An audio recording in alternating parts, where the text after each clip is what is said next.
Le début de l'étude du magnétisme peut être retracé jusqu'en Égypte. Nous constatons également que les Grecs l'utilisaient et que c'est parmi les Grecs et les premiers Égyptiens que nous avons la première compréhension de la nature du magnétisme. Il était utilisé principalement pour la guérison. Il était bien connu de Pythagore, qui nous a donné de nombreuses informations sur le sujet, mais qui a été rapidement oublié par tous les autres. Ensuite, nous en avons peu de traces, sauf par les Arabes. Les Chinois en ont eu connaissance grâce à la découverte de la boussole de Mérédith. Mais la plupart du temps, il a été négligé jusqu'au XVIIe siècle, où il a été impliqué dans l'histoire du rosicrucianisme, des alchimistes, des Rose-Croix et des hermétistes. Tous ont participé aux phases de développement de la théorie magnétique. Puis, nous arrivons un peu plus tard et nous tombons sur un curieux instrument, la baignoire magnétique de Mesmer. Il s'agissait d'une sorte de cuve dans laquelle plusieurs personnes mettaient leurs pieds en même temps et se tenaient la main, créant ainsi une pile à partir de l'eau de la cuve. Soit dit en passant, la théorie magnétique est basée sur un fait très simple, à savoir ce que nous appelons l'air vide, qui n'est pas vide du tout. C'est l'élément le plus largement utilisé de tous les éléments que nous connaissons. Nous vivons tous dans l'air avec notre raison d'être et nous savons que si l'air vient à manquer, nous mourrons. Mais ce que nous ne réalisons pas, c'est que l'air n'est pas seulement de l'oxygène ou de l'hélium ou quelque chose de cette nature. L'air est quelque chose en soi. Il est une substance en soi. C'est une substance si réelle et si importante qu'il est presque impossible de l'estimer. C'est un formidable champ d'énergie magnétique. L'atmosphère transporte le magnétisme du Soleil. L'étude des pouvoirs magnétiques du Soleil sera plus ou moins bien comprise par l'étude des saisons, hiver, été, printemps. Et ces choses ont tout à voir avec un facteur magnétique dans l'air. Et nous n'y pensons qu'en essayant de l'expliquer comme un phénomène physique, astronomique, associé à la rotation et les révolutions du Soleil et des planètes. Mais chaque planète est un champ d'énergie magnétique et cette énergie nous parvient à travers ce que nous appelons l'air. Une chose que nous avons apprise de la télévision est que l'air est transmetteur. Nous savons par exemple que nous pouvons avoir toutes sortes de programmes à l'antenne en même temps et qu'ils peuvent venir de toutes les directions et qu'ils peuvent se chevaucher et s'entrecroiser, mais que chacun restera identifié séparément, comme s'il se déplaçait dans un canal ou un circuit qui lui est propre. Quelque chose se passe par la vibration. Et cette vibration dans le champ magnétique peut être divisée en une infinité complexe d'émanations séparées. En d'autres termes, si nous avions 1000 canaux différents, ils pourraient être différenciés dans le champ magnétique pour que chacun soit diffusé correctement et convenablement pour ce qu'il est. Ainsi, nous nous rendons compte qu'il existe quelque chose d'autre que l'air, quelque chose d'autre que l'hélium et l'oxygène, quelque chose d'autre que les facteurs ordinaires que nous prenons en compte scientifiquement. Nous sommes en présence d'un agent mystérieux, un agent qui fait partie de ce que nous sommes en train d'étudier, le magnétisme. Comme il pénètre le corps, nous découvrons que chaque corps humain est entouré d'un champ d'énergie éthéré. Ce champ d'énergie est parfois appelé aura, mais il ne s'agit pas de la véritable aura à laquelle nous pensons en métaphysique. Ce champ magnétique est une zone d'énergie. Cette zone d'énergie forme une gaine atmosphérique semblable à un œuf autour du corps physique, qui s'étend généralement de 1 mètre à 2 mètres dans chaque direction. Ce champ d'énergie est la base de la vertu, parce que ce champ d'énergie dépend pour sa réalité, son utilité et son pouvoir protecteur de l'humeur, de l'émotion, de la pensée et des attitudes de la personne autour de laquelle ce champ magnétique est rassemblé. En d'autres termes, l'individu, s'il est normal, s'il respecte de bonnes règles mentalement, émotionnellement et physiquement, ce champ magnétique lui offre une formidable protection. Il est normal, il est sain. Il est constamment capable de faire face aux infections et à toutes sortes de difficultés. Il aidera à guérir les blessures. Il aide à récupérer l'usage des fonctions et des organes. Et si nous sommes privés d'une partie du corps, il essaiera de compenser pour nous. Tant que l'individu prend soin de son champ magnétique, celui-ci lui sera utile. Or, c'est une phase de la moralité qui est généralement négligée. Il est habituel de constater que ces champs magnétiques sont quelque chose à laquelle on ne prête pas beaucoup d'attention. Ils sont là, peut-être qu'ils vont aider un peu, mais la vérité est que pratiquement toute la survie de l'individu dépend du maintien de l'intégrité de ce flux d'énergie dans le champ magnétique. Cette énergie vient du Soleil. Elle passe par un mystérieux tube énergétique dans le champ magnétique. Elle pénètre dans l'individu par le haut de la tête. Elle se dissémine dans tout le corps et elle est excrétée à nouveau par les centres inférieurs du corps et est reclassée par l'énergie solaire. Il s'agit d'une sorte de petit réservoir privé ou de capsule de vie que nous transportons tous avec nous en permanence. Le problème de la moralité dans tout cela est très clair. Dès que nous enfreignons des règles, nous endommageons ce flux magnétique. Nous devons respecter les lois de la nature et celles-ci, à leur tour, sont les lois de Dieu, ou alors le champ magnétique s'effondre. Il peut s'effondrer à cause d'interférences physiques qui réduisent son intégrité et sa puissance. Il peut être gaspillé en vivant dans la débauche, ce qui est une cause si commune de nos jours. Il peut être détruit de diverses manières par des humeurs, des attitudes, des peurs, des complexes. Il peut être détruit ou endommagé par l'alcool, les drogues, les stupéfiants, toutes sortes de choses. Mais si ce champ est endommagé, il réagit immédiatement sur la santé. Il nuit à la vitalité de l'individu, il le rend plus facilement sujet aux contagions et aux infections, et il réduit définitivement l'espérance de vie.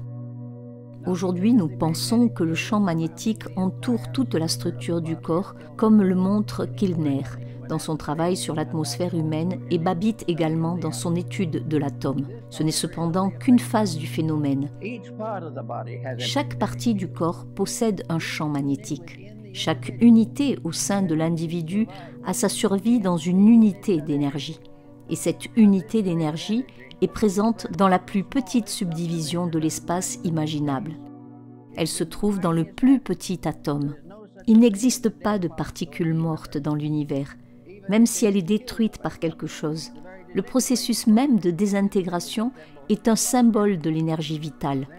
Par conséquent, nous avons été confrontés au problème naturel de réaliser que la vertu consiste à respecter la loi du champ énergétique. Or, la loi du champ énergétique, par coïncidence, est aussi la loi de l'intégrité. Le champ énergétique est ce qui établit le bien et le mal. Le champ énergétique nous dit que perdre notre disposition et notre tempérament est mal.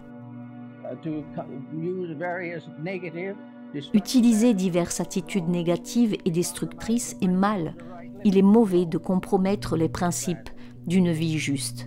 Penser mal, se sentir inconfortable, s'engager dans une action ou un concept contraire au bien commun engage le champ magnétique et est donc mauvais. L'égoïsme blesse ce champ. Tous les vices que nous connaissons, la violation de l'un des 10 commandements et d'un certain nombre d'autres règles entraînent des dommages à ce champ. Cela n'a rien à voir avec la nationalité, cela n'a rien à voir avec les concepts ordinaires des codes civils, car le code final lui-même est basé sur le principe de vie dans chaque partie de la constitution humaine. Ainsi, chaque petite cellule a ses propres responsabilités morales. L'estomac a son propre champ magnétique. L'estomac n'est pas simplement un organe, c'est un organisme. C'est une chose vivante dans le corps humain. Il en va de même pour le cœur, le cerveau, la structure glandulaire, tous les organes, les intestins, tout le système moteur, le système nerveux, le système endocrinien, ce sont tous des entités. Ce sont des entités d'unité magnétique. Ils font partie d'organismes vivants qui coopèrent ensemble pour le bien commun. Abuser de l'un d'entre eux, c'est nuire à tous. Négliger l'un d'eux, c'est négliger tous les autres. Chacun de ces organes a son propre champ dans le corps, et tous ces champs constituent ensemble le grand champ magnétique qui entoure la personne complète. À présent, entrons un peu plus profondément dans ce domaine pour voir à quoi nous avons affaire.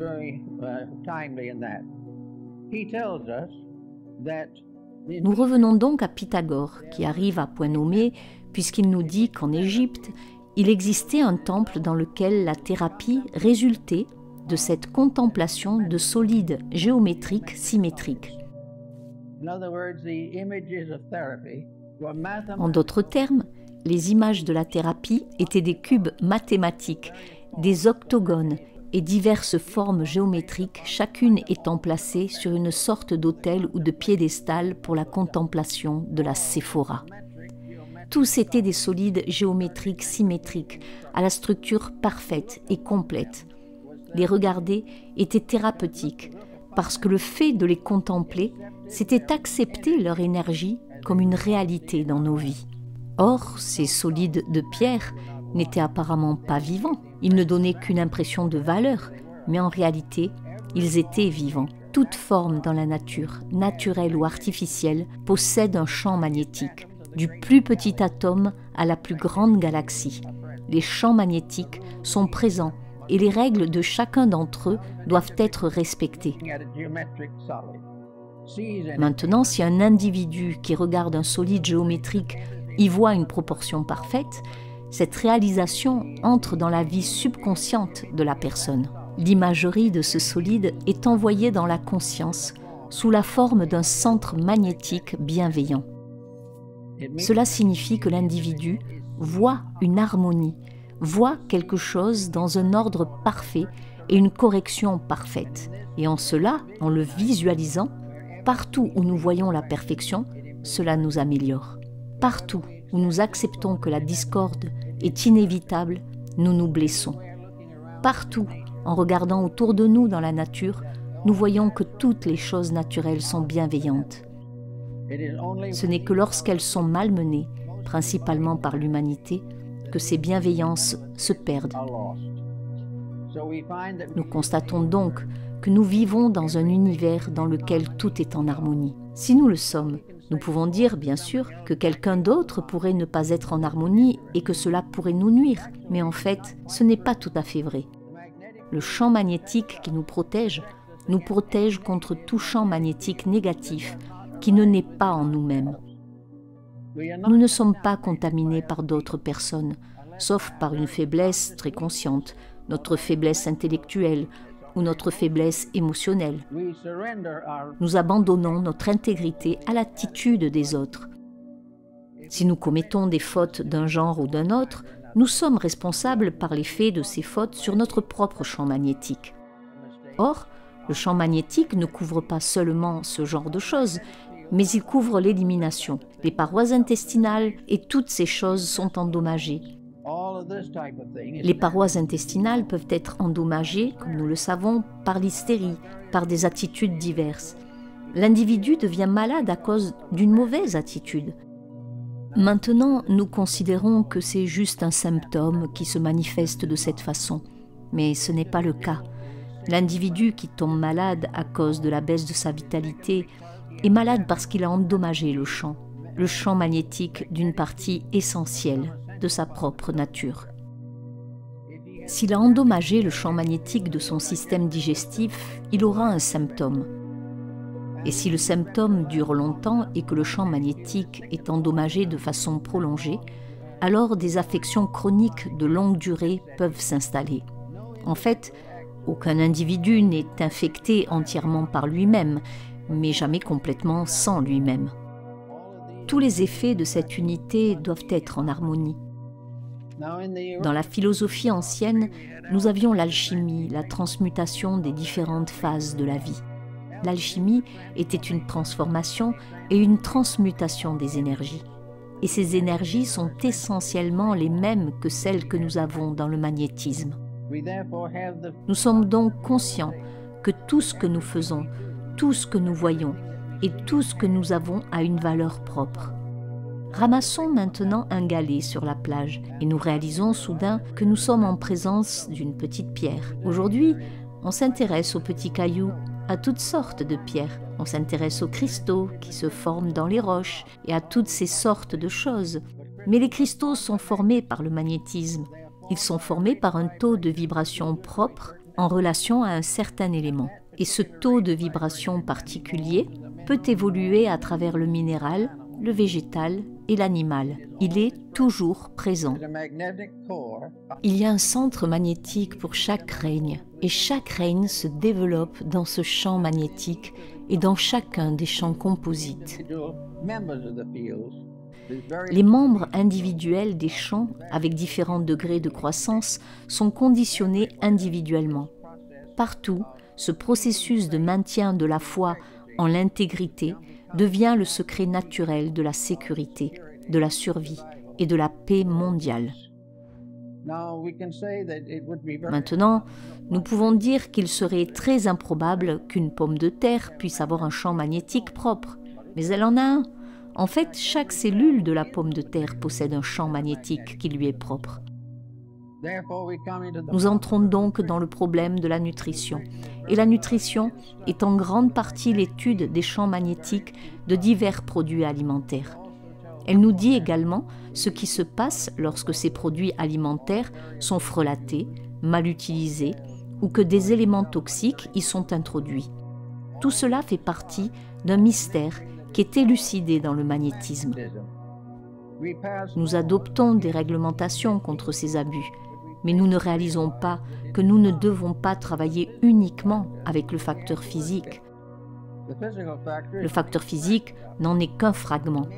Le problème principal est de réaliser que derrière tous ces problèmes, que ce soit au niveau des gouvernements, des religions ou de la philosophie, toutes ces choses sont en difficulté à cause du manque d'intégrité. Et l'intégrité consiste simplement à respecter les lois et les règles des champs énergétiques. Chaque champ a ses propres intégrités. Et toutes les intégrités, dans tous les domaines, sont compatibles. Tout manque d'intégrité, tout écart par rapport à l'intégrité dans l'un ou l'autre des champs crée un conflit permanent. La seule façon pour l'individu d'échapper au conflit est de ne jamais abuser des facteurs énergétiques de sa propre vie et de ne jamais maltraiter son corps, ses émotions, son esprit. Il ne doit jamais se permettre de développer des attitudes incompatibles avec les principes d'intégrité dont la nature l'a doté. Les champs magnétiques sont absolument fiables. Il n'y a aucune possibilité de les rendre discordants. La seule chose que nous pouvons faire avec eux est de détruire ou de limiter la manifestation de leur intégrité.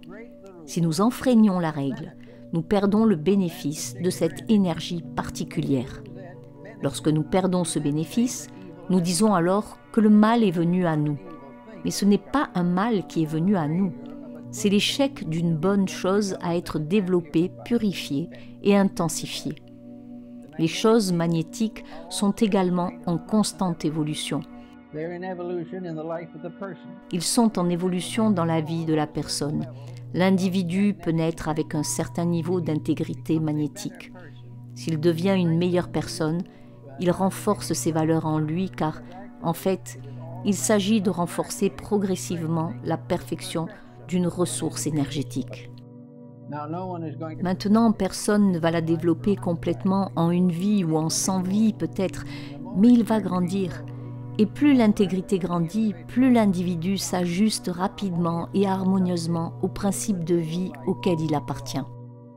Dans notre monde, à l'heure actuelle, nous sommes dans un triste état où pratiquement tout le monde a enfreint toutes les règles imaginables.